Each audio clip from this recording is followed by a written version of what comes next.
Hoje o programa Mulher.com tá dando dicas para você aí controlar todos os sintomas da TPM e muitos desagradáveis, né? A questão do inchaço, a retenção de líquidos, a irritabilidade. Por isso, Ana Poletto, nutricionista, participa conosco dando orientações bastante oportunas, principalmente quando a gente fala aí sobre saúde da mulher.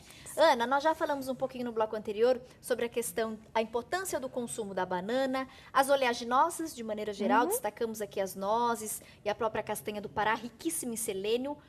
Temos a sementinha, o amaranto, isso. que é tão pequenininha, mas tão rica, né, isso, em nutrientes. exatamente. E o abacate. Exatamente.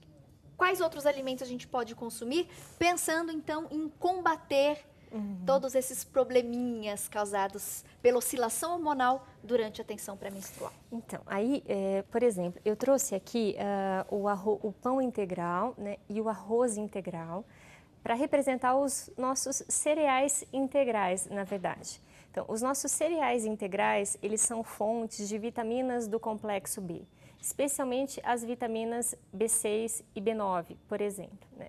Essas vitaminas, elas são muito importantes para a síntese de serotonina. Então, por exemplo, eu ingiro o triptofano, no entanto, esse triptofano no meu organismo ele vai ser utilizado para fazer serotonina. No entanto, para eu sintetizar essa serotonina, eu preciso de alguns nutrientes. E dentre esses nutrientes, eu preciso de vitaminas B6, B9, que eu tenho nos meus cereais integrais. Eu preciso de magnésio, que eu tenho, por exemplo, no amaranto, mas que eu também tenho nos vegetais de cor verde escura, como a couve e manteiga, certo? E eu preciso também da vitamina B12, que é uma vitamina que eu encontro, por exemplo, nas minhas carnes, certo? Por isso que eu falo que quando nós pensamos na alimentação, cada alimento ele traz uma coisinha especial para a gente. Então, não tem, o mais importante do ponto de vista da nutrição é a gente falar de variedade. Porque se a gente tem uma alimentação variada, com certeza a gente vai ter uma boa nutrição. Nós estaremos nutrindo bem o nosso organismo, com certeza. É aquela questão do prato bem colorido, né? Exatamente. Que os nutricionistas sempre falam. É o simples e o colorido. Temos aqui também o brócolis. Isso. E o leite? Isso, exatamente. Eu trouxe o brócolis e o leite como representantes de fontes de cálcio na nossa alimentação. O cálcio, nós temos alguns trabalhos que mostram que mulheres que sofrem de TPM, elas respondem bem, no caso, à suplementação com cálcio, diminuindo sintomas como irritabilidade. No entanto, nós podemos pensar na inserção de cálcio na nossa alimentação por meio do brócolis e por meio da ingestão de fontes de cálcio, como por exemplo os laticínios. E aqui eu trouxe o leite como uma representação, mas poderia ser queijos e poderia ser os iogurtes, né? O brócolis ele tem uma coisa bastante especial, né? O brócolis ele também tem uma substância que ela é importante para o nosso fígado.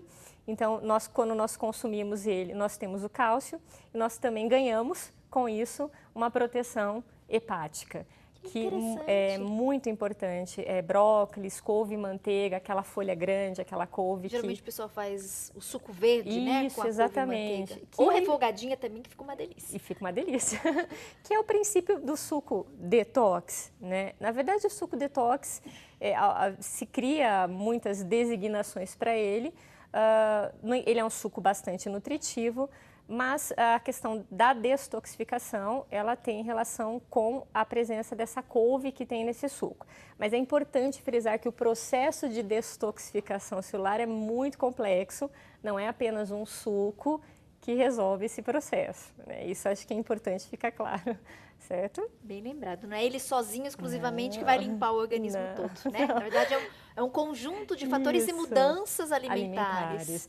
A gente vê muito isso na clínica, as pessoas exageram nos finais de semana e na segunda começam a tomar um suco detox. Isso não funciona. Eu acho que é importante que isso fique claro. É um suco natural, é nutritivo, mas ele não vai fazer esse processo de higienização corporal sozinho. Né? Precisa estar aliado ali a outros hábitos e alimentos. Exato. Temos aqui uma misturinha de folhas de ervas, plantas desidratadas. O que você trouxe pra gente? A mulher na TPM, ela tem muitas, né? Algumas têm uma irritabilidade muito grande e muitas vezes reclamam até de alterações no sono. por causa dessa irritabilidade. Então, nós temos duas plantinhas que eu trouxe, que é o maracujá e a melissa, que são plantinhas que são calmantes.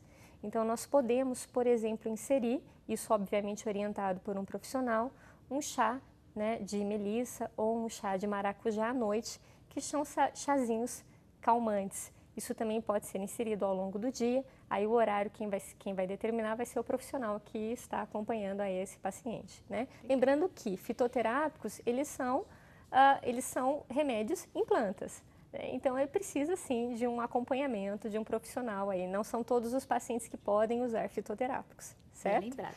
E aqui a gente tem o hibisco, famoso. Super famoso. O hibisco, ele ficou muito conhecido, né, para ajudar as pessoas a também perderem peso, limpar o organismo. Gente, claro que o hibisco sozinho, ele não vai fazer nenhum milagre, mas ele sendo bem usado com outras combinações e outros cuidados com a alimentação, de fato, ele traz inúmeros resultados. O hibisco, ele realmente, assim, nós temos bastante trabalhos publicados mostrando o benefício do hibisco na diurese. Então, essa coisa da retenção hídrica, ele ajuda realmente. Nós temos trabalhos mostrando efeitos dele na melhora do perfil lipídico também dos pacientes. Então, ele tem vários benefícios que vão além simplesmente da diurese. Mas para essas pacientes exclusivamente, é uma boa alternativa para controle de inchaço. Um chazinho de hibisco. Chazinho de hibisco. E ele tem um sabor gostoso, né, o chá de hibisco. E tem uma coisa que é interessante, por exemplo, no caso do chá de hibisco, muitas pessoas às vezes não se adaptam ao sabor. Então, que nem agora que o verão está chegando, nós muitas vezes sugerimos a confecção do suchá, na verdade. Então, você faz o chazinho, você espera ele esfriar um pouco e, por exemplo, o hibisco combina muito com morango. Então, você liquidifica ele com o morango, então fica um chá, um suquinho com a base de chá, fica gostoso. Boa ideia. Posso tomar todo dia o chá de hibisco? Pode tomar todos os dias, no período da TPM, não tem problema. Mas assim, lembrando novamente, não são todos os pacientes que podem fazer uso, porque ele realmente tem um efeito diurético. Então, pacientes que talvez tenham a pressão arterial um pouco mais baixa, pode ser que eles não respondam muito bem ao uso de chás que tenham efeitos diuréticos. Então, tem que ter um cuidado. Tá? Nosso tempo está acabando, mas para finalizar, algo que a maioria das pessoas gostam, a gente tem aqui um chocolate, mas não pode ser qualquer chocolate, né? Isso é importante. Eu quis trazer ele propositalmente para nós desmistificarmos, né? O chocolate, ele não é um alimento ruim, o cacau é um alimento excelente. E nós temos realmente muitas publicações mostrando que eles atuam no controle do estresse. Então, pode sim dar para as mulheres na TPM, né, para ajudar nessa necessidade, às vezes, desse consumo de uma coisinha mais adocicada, mas que nem você disse, um chocolate bom. Com mais quantidade de cacau na composição. Isso. Quando forem no supermercado comprar o chocolate, olhem a lista de ingredientes.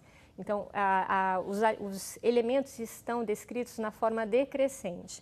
Então, dos mais concentrados para os menos concentrados. Então, o primeiro elemento que tem que ter no chocolate amargo, 70, 80, 90, é a massa de cacau, né, a pasta de cacau. E aí, depois, os outros ingredientes. Se tiver açúcar, ele não tem uma boa concentração de cacau. E muitos chocolates, se vocês prestarem atenção na relação dos ingredientes, começam com açúcar. Ou seja, ele tem muita quantidade de açúcar e o cacau está lá na frente. Exatamente. Então, o cacau, a massa de cacau, geralmente que aparece massa de cacau, né? Tem que ser pasta de cacau. Tem que aparecer como o primeiro ingrediente. Que aí é um chocolate que vai oferecer benefícios. Isso.